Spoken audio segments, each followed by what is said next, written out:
meus queridos, tudo bem com vocês? Sejam bem-vindos ao mundo da física.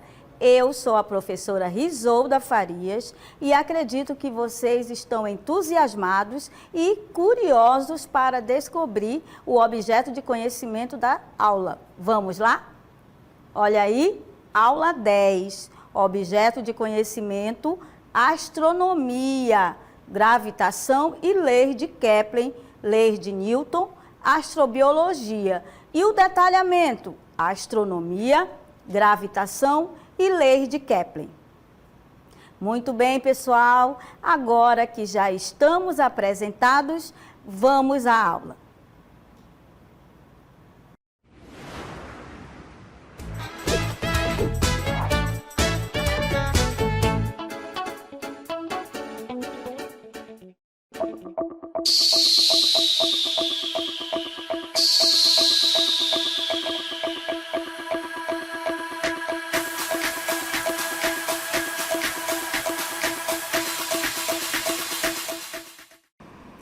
Muito bem, pessoal, olha onde estamos, aqui na nave do conhecimento. Vamos ligá-la, ligamos a nave e agora nós vamos partir para o nosso assunto de hoje, que é astronomia, que tem a ver com quem? Com astros. Vamos lá definir o que é a astronomia. E com base nessa ideia que estamos aqui na nossa nave do conhecimento, vamos aí ao tema. Por definição, eu tenho astronomia. E o que é astronomia? Astronomia é a ciência que estuda todos os corpos celestes do universo. E vocês já puderam perceber que tudo que estamos falando em relação a corpos celestes, eles têm uma lei, ou seja, as leis que regem a astronomia. E uma delas que nós vamos estudar hoje são as leis de Kepler, que nós vamos agora perceber o que são essas leis. Observem que quando nós estudamos nas leis de Newton, nós tínhamos as leis que envolviam ali o movimento. Para as órbitas, para a astronomia, também ocorre as leis. E temos aqui esta primeira lei de Kepler.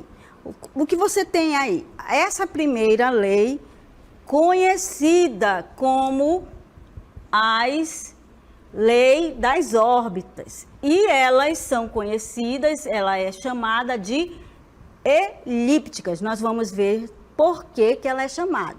Aí você tem aqui o Sol, aí você tem o foco 1 e o foco 2 e a Terra. Observem que para Kepler ele descobriu como eram as órbitas dos planetas. Muito bem. Primeira lei, basicamente eu quero que vocês observem aí que ela tem uma trajetória elíptica. E nós temos aqui dois focos.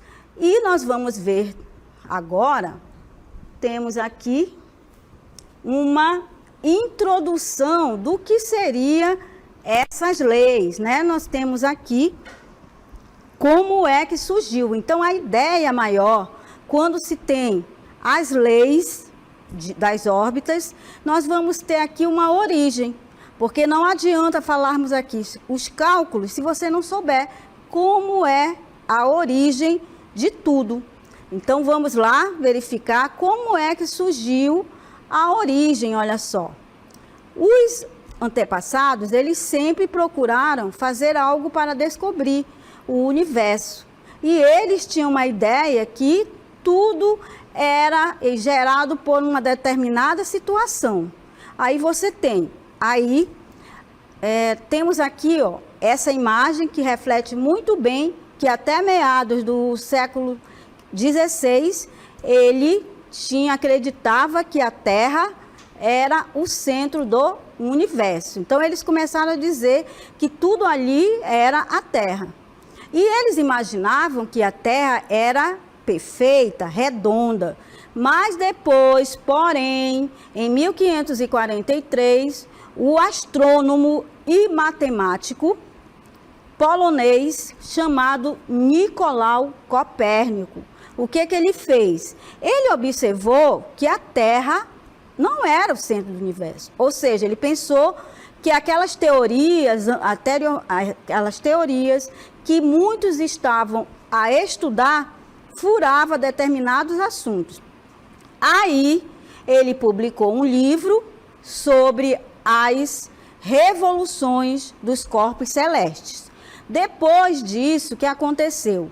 E ele percebeu o seguinte: o sistema heliocêntrico, que consiste principalmente os planetas estarem girando em torno do Sol. Vejam que ele começaram as ideias aí falando do universo, falaram que a Terra era o centro, aí veio Nicolau Copérnico e depois eles descobriram aí que nada mais era o sistema heliocêntrico.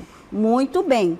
Aí agora, continuando, nós temos, vejam aí depois que ele girava, né, em torno do Sol, vejam aí nosso Sol, que o sistema heliocêntrico, aí você percebeu que aconteceu o quê? Uma revolução, sempre falando, começou com a Terra sendo o centro do universo, depois eles viram aí que a introdução desse modelo, vocês puderam perceber, que abriu espaço principalmente para o assunto da aula de hoje, que é o Johannes Kepler, ou seja, ele utilizou várias observações e Tycho Brahe também fez as pesquisas. O estudo de Kepler foi de extrema importância para a ciência e, graças a ele, depois de muitos séculos se passaram, ocorreu também a influência das descobertas de Isaac Newton. Muito bem, nós temos aí uma história revolucionando, desde o universo, falando aí, temos o Isaac Newton. Então, agora, com base nesse contexto, vamos falar das leis de Kepler. Muito bem. A primeira lei, como nós temos aí, é como eu tivesse uma corda e colocasse essa corda ou esse fio aqui do microfone para descobrir como é uma órbita ou uma trajetória elíptica. Então, a primeira lei, ela basicamente representa a lei das órbitas, como nós temos aqui na imagem. Os planetas descrevem órbitas elípticas em torno do Sol, como temos aqui, ó, em torno do Sol, que ocupa um dos focos da elipse. Então, eu tenho foco 1 e foco 2. A imagem que temos aqui, ela representa a órbita elíptica no sistema solar, centrada em um ponto C, e com o Sol ocupando o foco F. A primeira lei de Kepler representa as leis das órbitas. E claro, pessoal, que essas leis nós vamos aqui falar de forma qualitativa, para que vocês percebam que a astronomia ela é muito importante, principalmente para você saber que existem aí vários corpos celestes. Aí você tem que o ponto P indica a máxima aproximação do planeta. Percebam que existe aí o seguinte, uma relação ao Sol. Quem tiver no ponto P indica a máxima aproximação do planeta em relação ao Sol, ele é chamado de periélio, enquanto A denota o ponto de maior afastamento. Então, observem aqui, ó, o que eu falei há pouco, aí você tem a imagem que refere aqui, ó, Afélio é o ponto da trajetória mais afastada do Sol. Tá aqui, ó. É aquela mais afastada do Sol. Vamos voltar aqui, ó. É aquela mais afastada do Sol, aqui. E temos o periélio. Periélio é o ponto da trajetória mais próxima do Sol, como nós temos aqui nesta imagem, ó. Quem tiver mais próximo do Sol é o periélio. E quem tiver mais afastado do Sol é o afélio. Muito bem. Na primeira lei de Kepler, como nós já estamos vendo aqui, essa lei das órbitas, temos a Terra como o exemplo, acompanhada da Lua, executando uma trajetória elíptica ao redor do Sol. Então, não esqueçam, a primeira lei é envolvida sempre com as leis das órbitas, ao redor do Sol. E, principalmente, nós temos aí essas duas características, o afélio e o periélio. O afélio é aquele que o ponto da trajetória mais afastado do Sol. E o periélio, o ponto da trajetória mais próximo do Sol. Muito bem. Aí, com base nessa lei, você tem o seguinte. Nessa lei, você tem o seguinte. Afirma que a segunda lei, então não esqueçam. Primeira lei, lei das órbitas. Tudo que se refere à lei das órbitas, eu tenho na primeira lei. Já na segunda lei, você tem agora, olha aí, a lei das áreas. Não se preocupem que os cálculos vocês irão resolver na próxima aula. A segunda lei de Kepler, que são as leis das áreas, você tem o seguinte aqui, ó, a lei.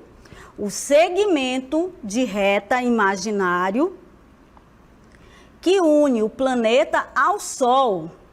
Olha aqui, ó, ele varre, como nós estamos vendo essa imagem aqui, ele varre áreas iguais, como temos aqui o intervalo do tempo 1 para os tempos iguais. Então, não esqueçam, a segunda lei de Kepler, eu tenho a lei das áreas. O que significa isso? Eu tenho segmento de reta imaginário que une o planeta ao Sol. Aí, conforme ele faz a trajetória elíptica, aí ele irá passar sempre da seguinte forma. O segmento de reta imaginário que une o planeta ao Sol varre áreas iguais. Olha aqui, eu tenho área 1 e área 2.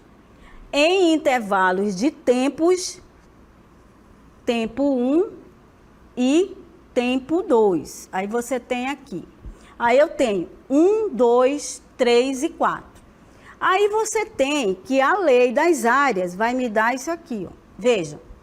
Afirma que a reta imaginária que liga um planeta até o Sol, olha aqui, a reta imaginária que liga um planeta até o Sol, ele varre áreas iguais, como temos aqui, ó.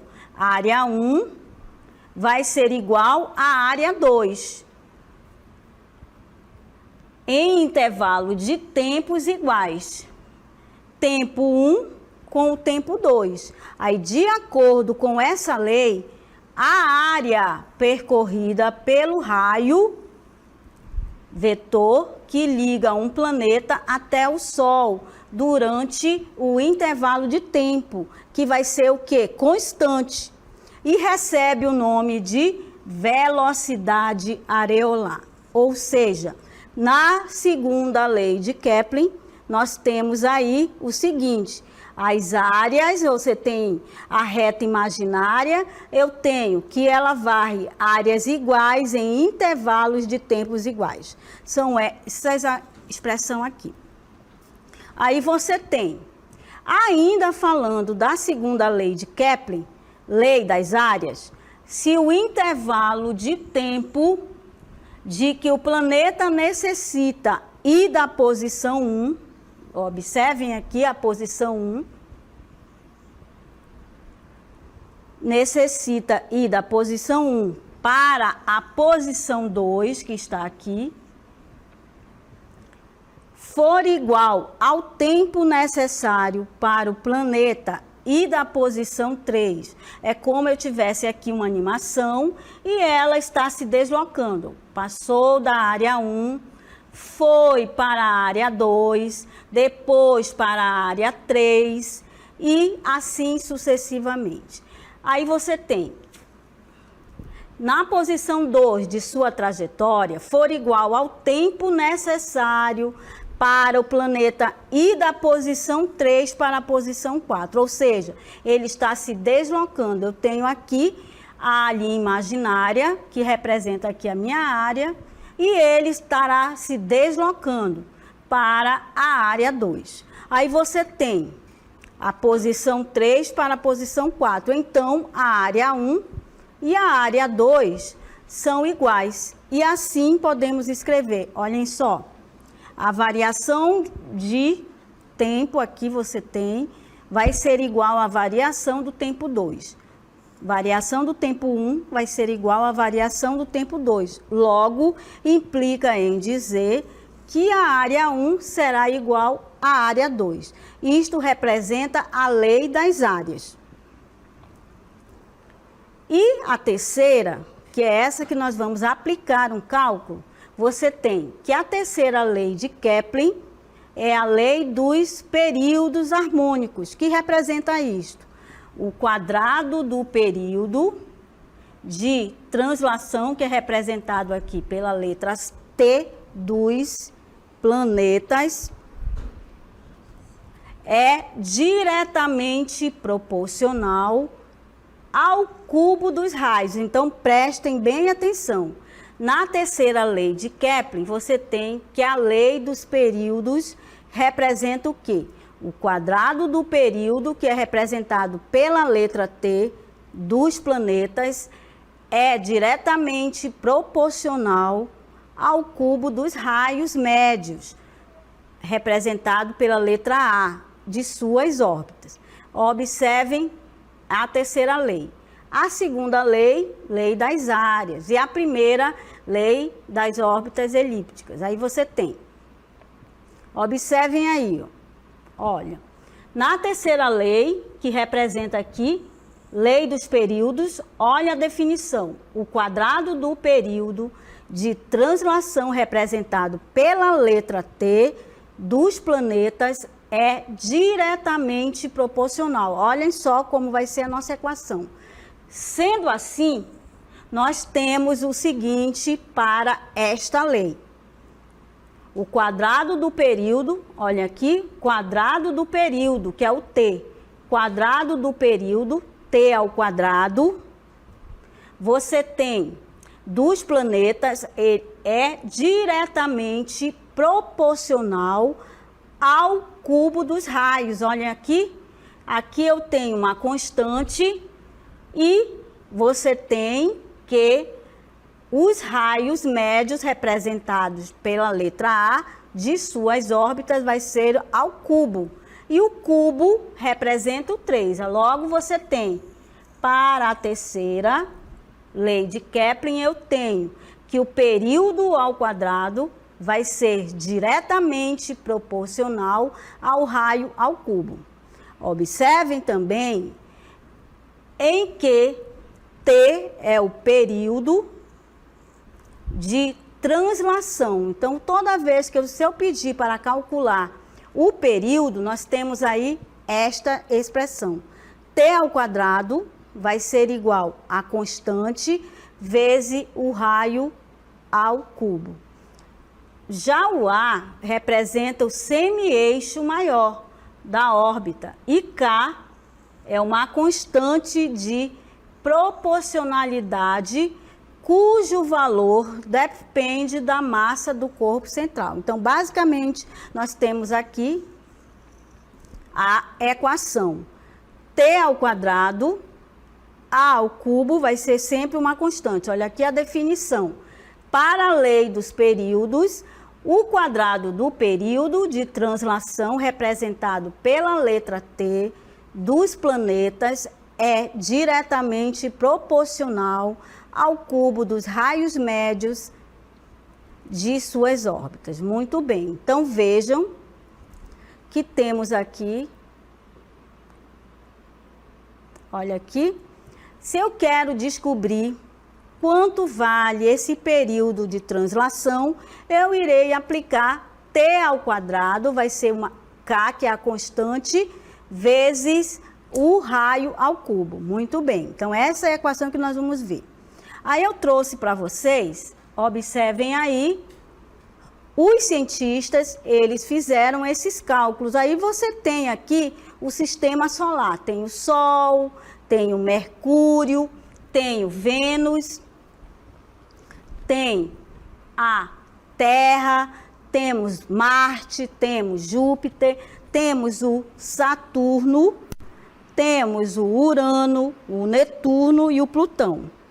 Você observa aí pela terceira lei de Kepler, você tem, ó, para o Sol, você tem aí, temos o Mercúrio, que vamos pegar um só. Vamos pegar aqui o Saturno. Observem aí que ele tem o raio, que é 9,53, que é a unidade astronômica. Observem também que para se calcular o período, ele vai me dar em anos. E fazendo o cálculo para Saturno, vale 29,5 anos. Então, nós temos aqui, ó, Mercúrio, ele tem 88 dias, que está próximo do Sol, 224 dias, 365 dias. Então, você observa, se eu quiser saber a minha idade, então, toda vez que você tiver fazendo a data de nascimento, isso também reflete muito na translação, ou seja, toda vez que eu nasci, um exemplo, nasci em agosto, então eu vou fazer aniversário em agosto do ano que vem, porque todos eles aqui, ó, há um período. Se eu tiver em maio, eu fiz aniversário e vou fazer de novo no ano que vem. Toda vez aqui, ó, na Terra, você tem um período de 365 dias. Então, imagine, estamos em agosto, vamos fazer de conta que eu fiz o aniversário no dia 10 de agosto. Aí, para se fazer novamente aniversário, eu preciso de quê? De um período de 365 dias. Muito bem. Aí você trouxe para vocês um exemplo para fixar da terceira lei de Kepler. Você tem aqui, determine por meio da lei dos períodos, proposta por Kepler, o período de revolução de um planeta, que está, olha aqui, 9 unidade astronômica do Sol. Observem o que eu peço. Eu tenho aqui, determine por meio da lei dos períodos, proposta por Kepler, o período de revolução de um planeta. E ele está te dando a unidade astronômica. Aí você tem. Aí você irá aplicar a terceira lei de Kepler. A terceira lei de Kepler estabelece que há uma relação diretamente proporcional entre os períodos de revolução dos planetas e os raios médios. Então, não esqueçam, sempre na terceira lei eu tenho a lei dos períodos. Aí vamos verificar como é que você faz esse cálculo. Olha aqui, temos a expressão, o período ao quadrado vai ser dividido por quem? Pelo raio ao cubo com uma constante. Aí você tem produto dos meios será igual ao produto dos extremos. Aí eu encontro quem? Período ao quadrado vai ser igual a K vezes o raio médio da órbita. Então, é aqui que eu vou calcular. Ó. Muito bem. Anotei essa questão aí eu vou fazer o cálculo. Olha aqui. O valor da relação, sempre eu tenho que o período ao quadrado do raio médio ele vai sempre tender a 1. Toda a vida aqui ele tende a 1. Sempre você vai usar essa expressão. Com isso, temos que para o raio médio de órbita igual a 9, olha aqui, ó, você tem o raio médio valendo 9 unidades astronômicas ao redor do Sol. O período de revolução vai ser igual. Aí você tem esta expressão, substituindo os valores. Vejam. Aí você tem aqui, ó. Aí eu tenho a equação período sobre o raio elevado ao cubo vai ser sempre tendendo a 1. Aí eu substituo. Quanto vale o raio? Vale 9. Aí eu substituo, que eu quero o período. Aí você tem t ao quadrado vai ser igual 9 vezes 9 vezes 9, 3 vezes 9 vezes 9 vezes 9, 729. Quanto vale o período de revolução? Aí você tem período, colocando o 2 para o segundo membro, ele vem como uma raiz quadrada. 729, extraindo a raiz, equivale a 27 anos terrestres. Muito bem. Aí agora, então não esqueçam, toda vez que eu for pedir, vamos calcular o período. Você sempre irá usar esta expressão aí. E agora nós teremos uma animação para fechar aqui sobre as leis de Kepler. Observem aí, eu escolhi a primeira lei. Aí você tem, observem, temos o periélio e o afélio, representando foco 1 e o foco 2 e o ponto C, que é o centro. E temos o Sol. Segundo a lei de Kepler, que é a lei das áreas, você tem o periélio, o afélio também, só que agora nós temos que as áreas, área 1 com a área 2 são iguais. E a terceira, observem, muito bem, segundo a lei de Kepler, você tem o periélio e o afélio. Já a terceira, que representa aí o período de revolução, observem aí, você tem, ó, muito bem, ok. Aí temos aí, finalizando, a primeira lei, segunda e a terceira lei de Kepler. Muito bem, pessoal, vocês viram que a primeira lei representa aí, nós temos que representa a primeira lei, você tem a lei da elipse, depois temos a lei das áreas e, por fim, a lei dos períodos. Pessoal, chegamos ao final da nossa aula, gostei muito de todos e vamos agora